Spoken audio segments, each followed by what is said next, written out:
Selamat datang di Pojok Santai.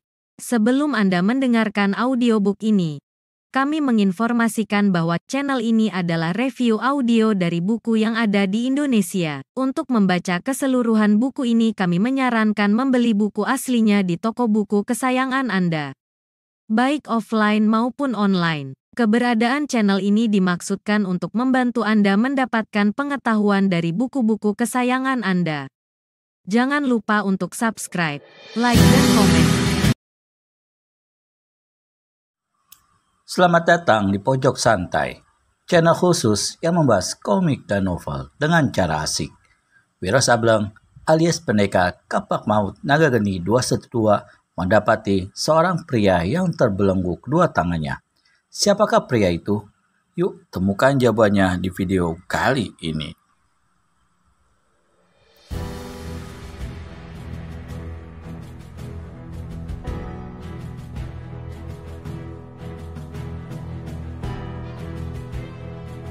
Lekas, tolong aku. Keluarkan kapak naga genimu dan potonglah rantai yang membelenggu kedua tanganku ini. Bertahun-tahun aku menunggu kedatanganmu. Kini aku bebas. Karena hanya kapak saktimu itu yang sanggup memotong putus belenggu celaka ini.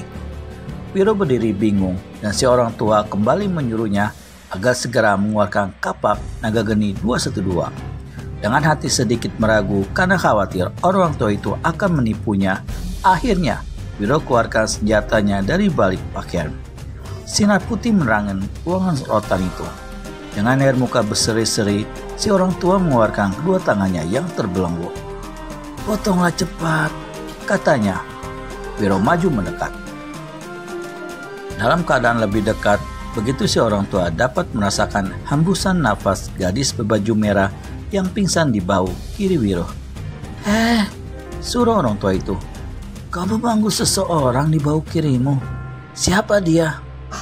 "Aku sendiri tak tahu namanya, tapi dia mengaku muridmu." Si orang tua kerenyitkan kening. "Apakah dia seorang darah berpakaian serba merah?" tanya si orang tua. "Apa yang telah terjadi atas dirinya?" Maka dengan cepat Wiro menuturkan bagaimana dia bisa bertemu pertama kali dengan sang darah dan apa yang kemudian terjadi atas dirinya. "Racun wajah biru," desis orang tua tersebut. "Racun wajah biru, kurang ajar si Warana Wikualit. Rupanya dia sudah menjadi kaki tangan Raja Rangrang Srenggi. Memang sudah sejak lama aku mendengar kedurjanaan mereka." Rahang orang tua itu tampak menggembung, tanda dia marah luar biasa. "Siapa Rangrang Srenggi?" tanya Wiro pula. "Sudah, jangan banyak tanya dulu. Lekas putuskan belenggu besi ini. Yang penting, muridku harus diselamatkan jiwanya." Wiro baringkan gadis yang sejak tadi dipanggulnya di atas pembaringan di samping si orang tua, lalu mengayunkan kapak naga geni 212. Tras! Sekali tebas saja dengan mengeluarkan suara berkerontang, maka putuslah rantai besi besar berwarna biru yang sebelumnya mengikat sepasang lengan orang tua itu. Sambil tertawa gelak-gelak, orang tua itu acungkan kedua tangannya ke atas dan berkata,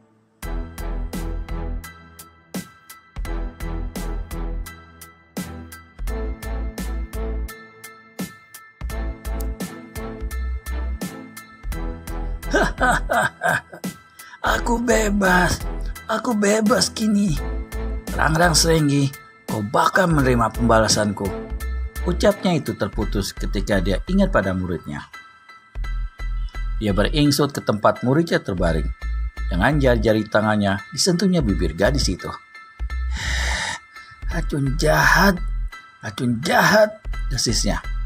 "Kau tunggu pembalasanku, Rangrang Srenggi. Awas kau, Warana Wikualit."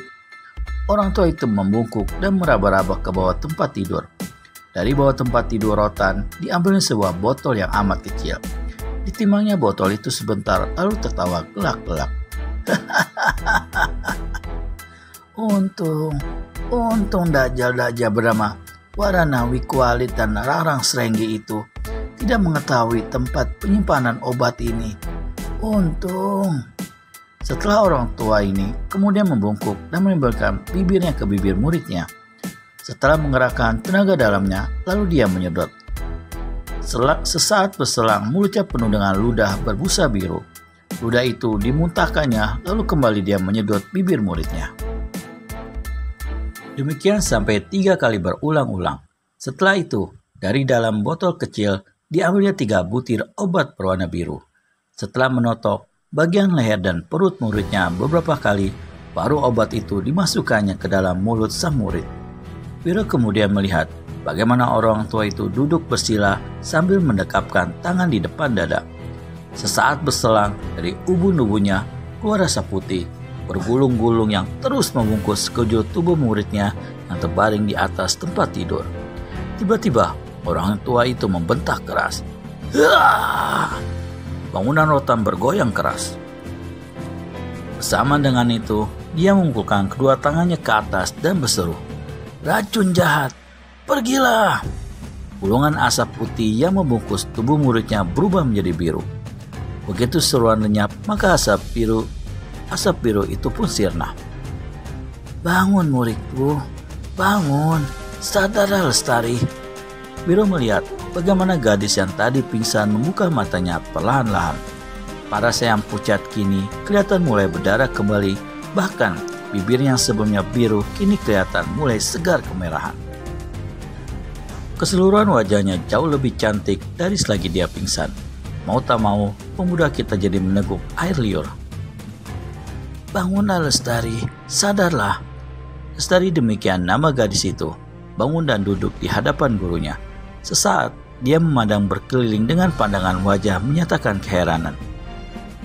"Pikiranmu masih belum jernih, pejamkan matamu Lestari." Si gadis mengikuti ucapan gurunya. Setelah selang beberapa saat, sang guru menyuruh buka matanya kembali. Dan bersama dengan itu Lestari bertanya, "Eyang, bagaimana murid bisa berada di sini dengan selamat?" "Semestinya, bukankah murid telah mati? Atau..."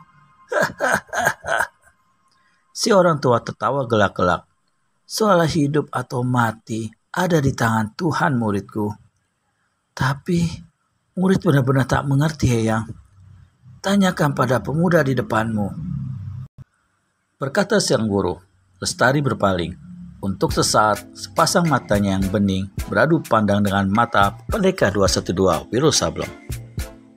"Kau kenal padanya?" tanya seorang tua. Lestari menggeleng. "Tapi kalau tak salah sebelumnya, murid pernah bertemu dengan dia." Kembali sang guru tertawa dan berkata, "Kalau sudah jodoh, memang ada saja jalan dan cara Tuhan mempertemukan kalian." "Hah? Apa?" Seru Wiro kaget, sedang Lestari berubah merah wajahnya dan memandang ternganga pada gurunya. Kembali orang tua berkaki buntung tertawa gelak-gelak.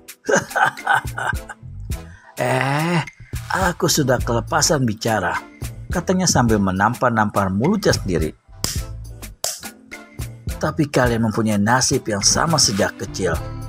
Si Sinto Gendang pasti senang kalau mengetahui pertemuanmu dengan muridku ini, Wiro." "Kau kenal dengan guruku?" tanya Wiro. "Lebih dari kenal." Wiro menggaruk kepalanya yang tidak gatal. Diam-diam, dia melirik Lestari. Dilihatnya menundukkan kepala dan parasnya memerah. "Sudahlah," si orang tua berkata. "Soal itu bisa dibicarakan nanti. Kalau sudah jodoh, tidak kemana. Sekarang Lestari, tuturkan padaku, bagaimana kau bisa ketemu dengan begundal Istana Darah, berpangkat Hulu Balang ke-1 dan bernama Warana Wikualit itu?" Maka Lestari menuturkan riwayatnya lengkap sampai dia bertemu dengan Wiro Sableng. Si orang tua yang sampai saat itu masih belum diketahui Wiro siapa namanya, tampak manggut-manggut berulang kali. Bagaimana selanjutnya kisah Wiro Sableng dalam menyelamatkan seorang darah yang bernama Lestari? Temukan kelanjutannya hanya di channel Pojok Santai. Segera subscribe dan tekan tombol lonceng untuk mendapat notifikasi video terbaru dari kami. Terima kasih dan sampai bertemu kembali.